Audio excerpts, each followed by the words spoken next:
أعوذ بالله من الشيطان الرجيم بسم الله الرحمن الرحيم.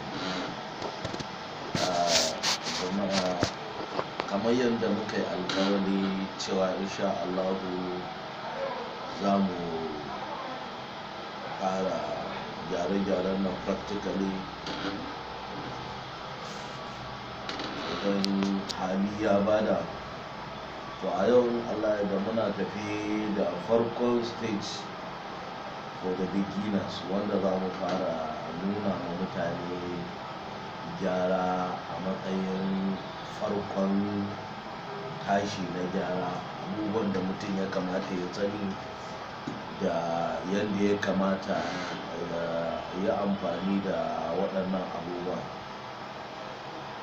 Alal misali, kamar shi wanda zai koyi gyaran kwamfuta a farko yana buƙatar ya san menene ma shi kanshi injin. Kamar wannan shi injin ɗin kwamfutar, wannan motherboard ake ce mashi, injin ne na laptop HP. Za mu ɗauke shi mu yi bayani yadda rabe-raben waɗannan gidajen suke. Kamar yadda kuke gani, kowane abu nan akwai slot, akwai connectors, akwai ICs ɗin da sauransu. Waɗannan devices ɗin gabaki ɗaya waɗanda suke attached to motherboard, to su kansu su ne farkon abin da mutum ya kamata ya sani game da gyaran kwamfuta, saboda abu ne mai mahimmanci. Kafin ka fara gyaran abu ka san shi kafin ka fara. To sanin shi zai kawo maka hanya mafi sauƙi wadda za ka iya yin gyara ba tare da ka samu matsala ba. Kowane section ka san shi, ka san amfanin shi, ka san irin aikin da ya kamata ya yi. Idan ka ga kaza bai faru ba, to daga bakin kaza zuwa kaza ne matsalar take. Kamar power section, kamar wurin battery section, kamar wurin hard disk, audio da sauransu, VGA duka dai. To wannan ɗin muke son mu bi in Allah da step by step, mu nuna ma mutane yadda yake.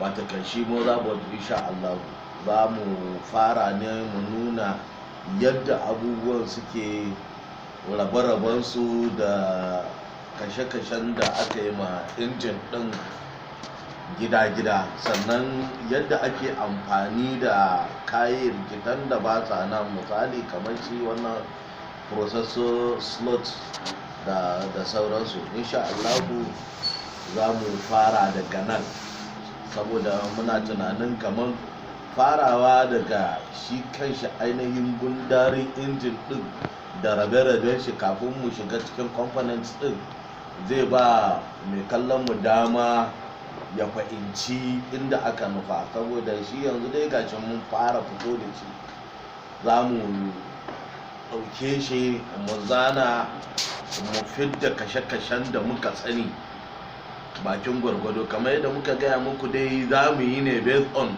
knowledge ɗin da muke da shi wanda za mu iya taimakawa.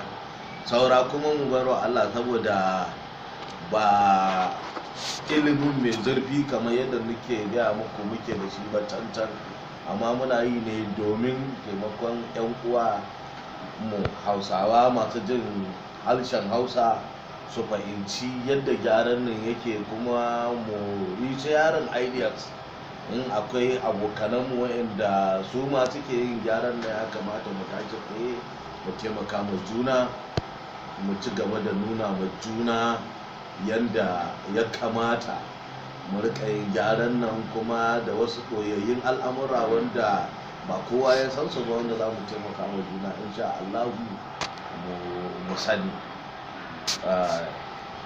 Wassalamu alaikum wa rahmatullahi ta'ala wa barakatuhu. Ku biyo mu a bidiyon mu na gaban Allah ya da, za ku ga inda za mu ɗauki wannan board ɗin mu fara bayani a kan shi, har mu kai ga components ɗin da ke musa shi kwara-kwara insha Allah. A gode.